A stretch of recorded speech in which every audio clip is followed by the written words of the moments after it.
BBC বাংলার সান্ধ্য অধিবেশন প্রবাহতে আপনাদের স্বাগত। আজ আপনাদের সাথে লন্ডন স্টুডিও থেকে আছি মানসী বড়ুয়া। বাংলাদেশের সর্বশেষ গুরুত্বপূর্ণ আপডেট সংবাদে আপনাকে স্বাগত। শুরুতেই সংবাদ শিরোনাম, পরে বিস্তারিত। প্রথমেই জানাবো আমাদের হাতে থাকা সর্বশেষ গুরুত্বপূর্ণ সবথেকে তাজা আপডেট সংবাদ। সবাইকে নিয়ে সুন্দর বাংলাদেশ গড়তে চাই বললেন ডাক্তার শফিকুর রহমান। বাংলাদেশ জামাত ইসলামের আমির ডাক্তার শফিকুর রহমান বলেছেন, আমরা ক্ষমতা এলে বিচার হবে সবার জন্য সমান। সাধারণ মানুষের যে বিচার রাষ্ট্রের রাষ্ট্রপতি সেই একই অপরাধ করলে তারও একই বিচার করা হবে। আজ বরিশাল জেলার মেহেন্দিগঞ্জ উপজেলার পাতারহাট আর.সি. কলেজ মাঠে নির্বাচনী প্রচারণার জনসভায় তিনি এমন কথা বলেছেন। এরপর জানাবো, নবম পে স্কেল গেজেটের দাবিতে যমুনা অভিমুখে সরকারি চাকরিজীবীরা। নবম জাতীয় বেতন কমিশনের প্রতিবেদনের আলোকে নবম পে স্কেলের গ্যাজেট প্রকাশ ও বাস্তবায়নের দাবিতে প্রধান উপদেষ্টার বাসভবন যমুনা অভিমুখে যাত্রা শুরু করেছে সরকারি কর্মচারীরা। আজ 11টার দিকে হোটেল ইন্টারকন্টিনেন্টালের পাশে সড়কে পুলিশের দেওয়া ব্যারিকেড ভেঙে তারা যমুনার অভিমুখে রওনা হয়। এদিকে হাসনাতের বিপরীতে গণ অধিকার পরিষদের প্রার্থীকে সমর্থন দিল বিএনপি। দুইজনের জন্যই শুভকামনা ছাত্রদলের। কুমিল্লা-৪ দেবিদ্বার আসনে গণ অধিকার পরিষদের প্রার্থী জসিমউদ্দিনকে ট্রাক প্রতীকে ভোট দিয়ে নির্বাচিত করার আহ্বান জানিয়েছে ছাত্রদলের কেন্দ্র কমিটির সাধারণ সম্পাদক নাসির উদ্দিন নাসির। তিনি বলেছেন, যেহেতু ওই আসনে আমাদের ঋণখেলাপিকে মনোনয়ন দেওয়া হয়নি, সুতরাং এখন আমরা সমর্থন দিলাম হাসনাত আবদুল্লাহর বিপক্ষে ট্রাক প্রতীককে। জানাবো, ঢাকা 18 আসন উত্তরায় গণভোটে হ্যার পক্ষে প্রচারে ক্যারাভ্যান। ত্রয়োদশ জাতীয় সংসদ নির্বাচন ও গণভোটে হ্যার পক্ষে ঢাকা 18 আসনের উত্তরখান ও দক্ষিণখান থানার বিভিন্ন এলাকায় ক্যারাভান বা ভ্রাম্যমাণ বাহনের মাধ্যমে প্রচার কার্যক্রম ও পরিচালনা করা হয়েছে। আজ দুপুর 1:30টার দিকে উত্তরার বিএনএস সেন্টারের সামনে ঢাকা 18 আসনে জামাত, এনসিপি সহ 10 দলের ঐক্যবদ্ধ বাংলাদেশ জোটের প্রার্থী আরিফুল ইসলাম এই কার্যক্রমের উদ্বোধন করেন। এবং সর্বশেষ জানাবো, ভারতে আম আদমি পার্টির নেতাকে প্রকাশ্যে গুলি করে হত্যা। পাঞ্জাবের জলবান্ধবের প্রকাশ্যে দিবালোকে গুলিবিদ্ধ হয়ে নিহত হয়েছেন আম আদমি পার্টির নেতা লাকি ওয়ে রয়। আজ শহরের মডেল টাউন এলাকায় গুরুদ্বারের সামনে এই হত্যাকাণ্ডের ঘটনাটি ঘটে বলে পাঞ্জাব পুলিশ বিষয়টি নিশ্চিত করেছে। প্রিয় দর্শক, এতক্ষণ শুনছিলেন সংবাদ শিরোনাম, এবারে বিস্তারিত। তবে তার আগে বন্ধুরা, অনুরোধ থাকবে এই সংবাদটিতে একটি লাইক দিন।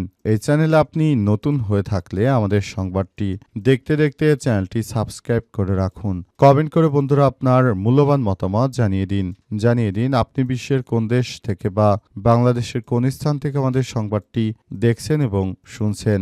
আর বন্ধুরা, সংবাদটি আপনার সোশ্যাল মিডিয়া ফেসবুকে শেয়ার করে বন্ধুদেরও দেখার সুযোগ করে দিন। গাজা যুদ্ধে আপনি যদি নিরীহ ফিলিস্তিনিদের ভালোবেসে থাকেন, কমেন্টে ইয়েস লিখে পুরো বিশ্বকে জানিয়ে দিন। এবারে বিস্তারিত। সবাইকে নিয়ে সুন্দর দেশ গড়তে চাই বললেন ডাক্তার শফিকুর রহমান। বাংলাদেশ জামাত ইসলামের আমির ডাক্তার শফিকুর রহমান বলেছেন, আমরা সুন্দর একটি বাংলাদেশ গড়ে তুলতে চাই। এজন্য সবাইকে নিয়ে আমরা যে শান্তির বার্তা দিচ্ছি, এই বার্তাটাকে আমরা কাজে লাগাতে চাই। আগামীর বাংলাদেশ হবে ন্যায় ইনসাফ ভিত্তিক একটি সুন্দর বাংলাদেশ, যে বাংলাদেশে কোনো হানাহানি থাকবে না, কোনো মারামারি থাকবে না, এমন একটি বাংলাদেশ আমরা গড়ে তুলব বলে এমন প্রতিশ্রুতির কথা জানিয়েছেন ডাক্তার শফিকুর রহমান। তিনি আরও মনে করেন, আগামীর বাংলাদেশ হবে ন্যায় ইনসাফ ভিত্তিক এবং সুন্দর একটি বাংলাদেশ, যে বাংলাদেশে কোনো হানাহানি, মারামারি এবং কোনো ধরনের অরাজক পরিস্থিতি থাকবে না, এবং এই বাংলাদেশটাকে সুন্দরভাবে গড়ে তোলার মধ্য দিয়ে আমরা দেশটাকে সুন্দরভাবে সাজিয়ে গুছিয়ে নিয়ে যেতে চাই বলে জানিয়েছেন বাংলাদেশ জামাত ইসলামের আমির ডাক্তার শফিকুর রহমান। সে অনুযায়ী তিনি তিনি সবাইকে নিয়ে আবারও নতুন বাংলাদেশ গড়ে তোলার জন্য চেষ্টা করছেন। অন্তর্বর্তীকালীন সরকারের প্রধান উপদেষ্টা প্রফেসর ডক্টর মোহাম্মদ ইউনূসের সরকার যে নতুন বাংলাদেশ গড়ে তুলতে চান সে অনুযায়ী সবাইকে নিয়ে একটি সুন্দর বাংলাদেশ গড়ার প্রতিশ্রুতি দেওয়া হয়েছে এবং আগামীতে এই দেশটাকে আবারও নতুনভাবে গড়ে তোলার জন্য এখনই সময়। সে অনুযায়ী বাংলাদেশ জামাত ইসলাম সে পথে হাঁটছে এবং তারা আগামীর সুন্দর বাংলাদেশ গড়ে তুলতে বদ্ধপরিকর। বাংলাদেশ জামাত ইসলামের আমির মনে করেন যে দেশটা আমাদের, সুতরাং আমাদেরকেই দেশ গড়ে তুলতে হবে, তাছাড়া কোনো বিকল্প ভূমিকা নেই বলে জানিয়েছেন তিনি। নবম পে স্কেল গেজেটের দাবিতে যমুনা অভিমুখে সরকারি চাকরিজীবীরা।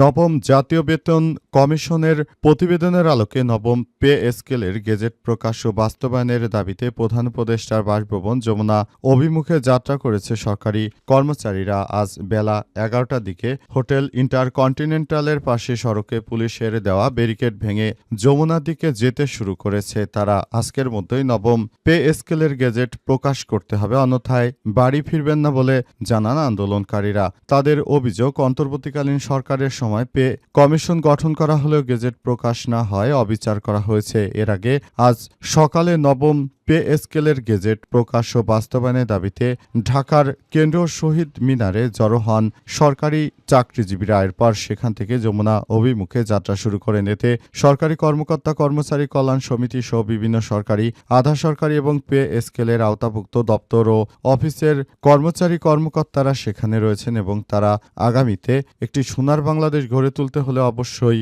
সেখানে তাদের এই দায়িত্বটি অবশ্যই সরকারকে মেনে নিতে হবে এবং সরকার যদি এই বিষয়গুলো না মেনে নেয় তাহলে আগামীতে তারা আরো বড় ধরনের আন্দোলন কর্মসূচির দিকে যাওয়া ছাড়া তাদের হাতে কোনো বিকল্প নেই বলে তারা জানিয়েছে। এজন্য তারা আন্দোলন কর্মসূচি চালিয়ে যেতে চাচ্ছে বলে জানানো হয়েছে এবং বর্তমানে এই কন্ডিশনটি খুবই খারাপ পর্যায়ে রয়েছে। তারা পুরো বিষয়টিকে অত্যন্ত খারাপভাবে দেখছে, কিন্তু সরকার তাদের সেই পে স্কেলের দাবি মেনে নিচ্ছে না। দুজনের জন্যই শুভকামনা। ছাত্রদল নেতার হাসনাতের বিপরীতে গণ অধিকার পরিষদের প্রার্থী। কুমিল্লা ৪ দেবিদ্বার আসনে গণ অধিকার পরিষদের প্রার্থী জসিমউদ্দিনকে ট্রাক প্রতীকে ভোট দিয়ে নির্বাচিত করার আহ্বান জানিয়েছে বিএনপির ছাত্রদলের কেন্দ্র কমিটির সাধারণ সম্পাদক নাসির উদ্দিন নাছির।